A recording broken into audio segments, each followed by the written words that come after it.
Hello and welcome to What's Your Geek? My name is Rob Dorgan and I'm so excited that you've joined me for another episode. This is again my live unedited footage. If I make a mistake, it's going in the video. Hey, how's it going, folks? Today I want to bring you something really close and personal to my heart. I want to talk about being on the autistic spectrum. Even though the latest DSM-4, the Diagnostic and Statistics Manual, that's basically the handbook for mental health professionals like therapists, psychologists, psychiatrists, etc., to diagnose mental illnesses or mental conditions, bulimia, schizophrenia, bipolar. I'm not going to go into all of them because I don't know them, and there's a ton, and it's not super relevant to what I'm talking to you about. But I'm telling you, the reason is Asperger's used to be a diagnosis. Now it's just assumed under the autism spectrum. And Asperger's is definitely on the higher function end of autism. So my reason to talk to you today is to say, I got Asperger's, I'm on the spectrum.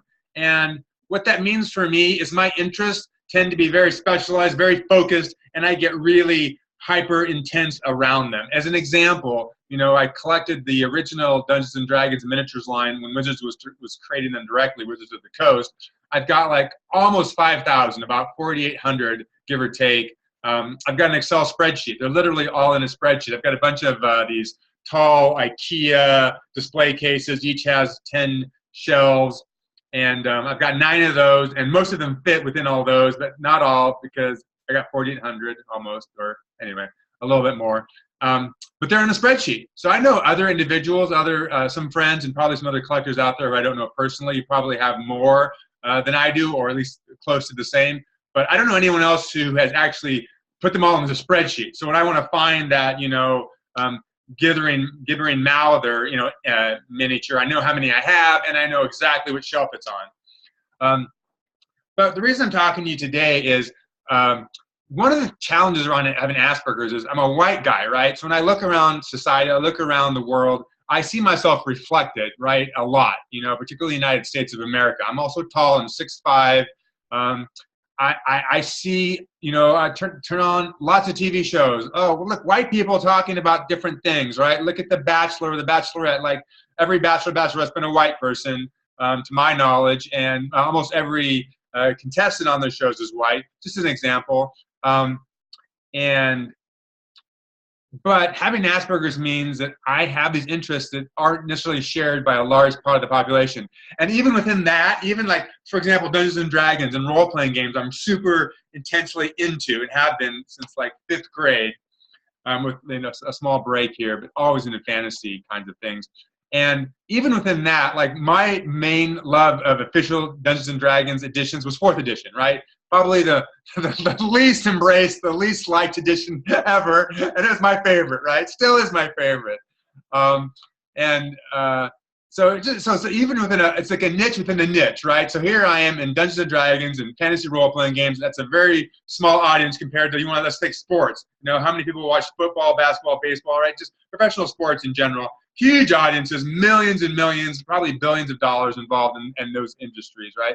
And role-playing, maybe a few million, right? And I really like that. And then you subdivide that. Well, in 4th edition, right? And particularly now, since 4th edition's been off this, not the current edition for a couple of years now, but 5th edition, which has been very popular, you know, so not many people. And I don't even play 4th edition right now because I played it from 1st to 30th level, retired my character in the organized play, had a great time. I think my first blog touched on that. Not even blog. See, all the errors are in here. Video, YouTube video.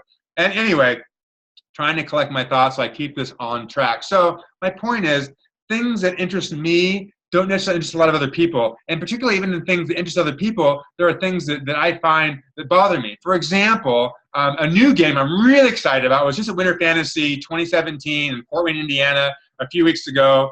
Had a really great time, met some really cool people. Met some cool people whose names escape me, but Mike Schley, Sly Flourish. I think I mispronounced it. Sorry, I butchered your name, Mike, if you ever see this. And I do know Teus Abadia. Saw him again. Really great guy. Really enjoyed seeing him. Sean Murren was there. Got to run a game for him. Tabletop Babble, James Introcaso. Got to meet him. Got to run a game for him and Sean. and Mike Shea all at the same time. It was really super fun. But my point is, shout out to the Demon Lord. I met Rob Schwab, who is, I think, super prolific in as a freelance contractor. Now he's got his own company, Schwab Entertainment, and he launched with Shadows of the Demon Lord. Now he's doing The Godless. But I really love the Shadows of the Demon Lord. Really, really awesome book. I really want to go into more detail about Shadow of the Demon Lord in a different YouTube video. But for today, I'm just talking about the whole Asperger thing. And as I'm reading through the Shadow of the Demon Lord, in the bestiary, it's got different, different creatures and monsters set it out. It's got an entry for the dwarf, right? And it says in there that the dwarf is wearing male armor, M-A-I-L, and wields a shield, right? And then it says the dwarf strength is 12. Well, I'm reading through the whole book. That's how I do it, folks. I read books cover to cover, and not like, books that are meant to be read cover to cover. Like, I'm not talking about like fictional books or nonfiction that, I'm talking about role-playing books. It's like a rule book. It's like reading a guide. Can you imagine picking up, the guide to Microsoft Outlook 365 and just reading it, right? I mean, it's a role-playing game, but it's still a rule book. And I read them cover to cover because I love rules. Another aspect of Asperger's is trying to figure out what the rules are. Most people just automatically, through osmosis, just absorb social rules as they grow up as kids. Well, you have Asperger's, I don't have that same level. I don't really read body language, well, if at all. And so I have to sort of learn the rules intellectually. So I'm reading this book, and here's a dwarf wearing male, and I'm thinking, wait a minute, male armor, that's kind of a heavier armor, right? I think it's a medium armor in the book. But I'm like, is a 12 strength high enough to actually, wear that effectively? Sure enough, I look in the book, strength 13 to wear the male armor. So if you're not wearing, if you're wearing male, you don't have a strength of at least 13, which the dwarf in the bestiary doesn't, you're taking a bane to your attack roll, right? Which means a penalty, which means, so my point is, who cares? Most people probably wouldn't care, but I'm thinking to myself, wait a minute. They put the dwarf wearing this. The dwarf in the bestiary is wearing armor that actually is not strong enough to effectively wear, right? So I want to write a letter. First, I go to the internet and I start Googling it, right? No one's talking about it. When you can Google something and there's not a single entry, no one. I mean, the internet, the World Wide Web. I find things on the World Wide Web that no one is interested in except for me, or no one cares about, right? It's like, who cares? Move on. But for me, it's like, wait, this rule doesn't match that rule, Another thing is Bruce Cordell, who I really like Bruce Cordell. I'm going to go off screen for a moment to talk to you because I want to make sure I get the name of the adventure right. It's part of the Kickstarter that Rob Schwab did for the Shadow of the Demon Lord.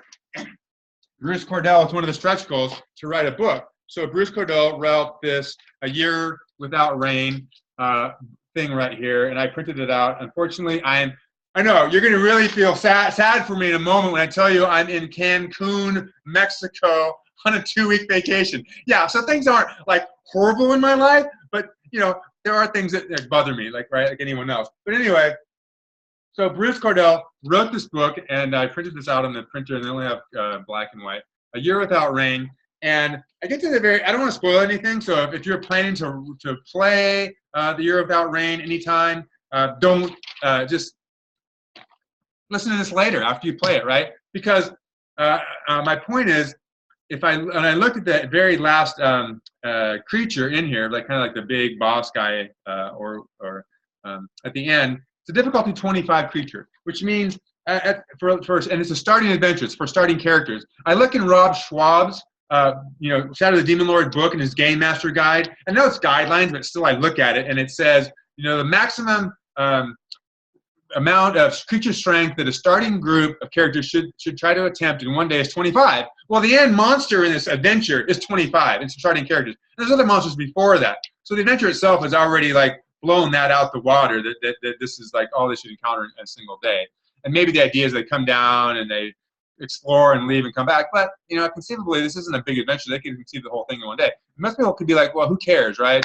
And then the treasure, while not outrageously crazy, it's more than the 1 gold crown that starting level characters suggested. My point is, it's just the rules, right? I read the rules, I try to adhere to them, and for most people, rules are just kind of guidelines. But when you have Asperger's, rules are kind of like almost like you're hanging on to the edge of a cliff, like, oh my God, I want to make sure I do things right, I don't F things up. And so when I see things that are inconsistent or break the rules, it triggers my brain, right? My brain starts going, it's like finding a spelling error, right? I can read a whole book and I find the little, editorial errors. Oh, they put an A instead of an "and," or they misspelled this word. And I know what they're trying to say. I know it's a misspelling, but almost like why didn't someone read this? And I know people do read it, and most people just like, whatever, it's a spelling error, I don't care.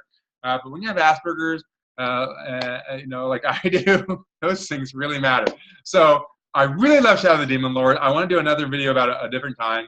But I just wanted to come on and share with a little bit with folks what it's like to have Asperger's and to sort of like not see myself reflected in terms of my interest in the world at large. You know, it's kind of like you know, it's like it's a minority. It's like being a minority, right? It's a hidden minority status because I'm a white guy, so I'm actually the majority. You know, most people in the United States and government are white men. Most people in leadership positions are white men, and I'm not saying it's a good thing. I'm not saying it's a bad thing. I'm just saying that's kind of the reality, and yet I find myself sort of outside of that venue.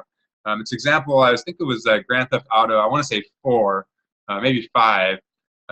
One of the few games I've ever played where I questioned whether I should even be doing that game, because I was like, this is a really kind of a terrible game. I mean, in terms of the things you do in there. I know it's all fantasy, but still, I question that. But I think it was either 4 or 5. The main protagonist was a black guy, right? And when I first started playing, I'm like, oh, gee, you know, I don't relate to this guy as well. I mean, the guy in the previous edition of that was like, I think like an Italian mob guy, and he was white, but I'm not Italian, you know, I'm Irish, probably Scottish and stuff, but not at all Italian that I know of anywhere within me, maybe a little French. But it just was like, but I had no problem relating to him. He's a white guy, right? But then here's a black guy, and suddenly I'm like, oh, and I still played the game and loved it. But my point is, it hit me at that moment, like, oh my God, like here is one game and like all of these games on the shelves, you know, and it has a you know, a black person's protagonist, and I don't relate as well to it. And I'm thinking like, what if I was a black person, or you know, an Asian person, or you know, anyone of color, right? And here I am not being reflected, and it just kind of struck me. And so I just want to say that having Asperger's is a little bit like that, right? I mean, because I can sort of, to a degree, hide it more or less. Like people aren't going to judge me based on the color of my skin because it's white. I mean, it could, but you know, I'm in the majority in terms of like, I'm not getting racist, you know, and prejudiced in that same way. But in my own world, in my own, you know, intellectual and interior landscape, I kind of can relate to, you know, being a minority, and just in my thought and my interests and things that, like, you know, attract me. Anyway, I hope this has been helpful. You know, if you have Asperger's or on the spectrum, or have a child that is Asperger's on the spectrum, or you think you yourself are, or you know someone, you know, try to do some research. Try to find out more about that. Particularly if you have a child, there are many things you can do. I didn't find out until I was in my mid-40s that I had it, through a self-discovery with my wife. And it would have helped a lot had I known it when I was younger. Anyway, I will talk to you later. And subscribe to my blog and like it and tell your friends about it. Bye.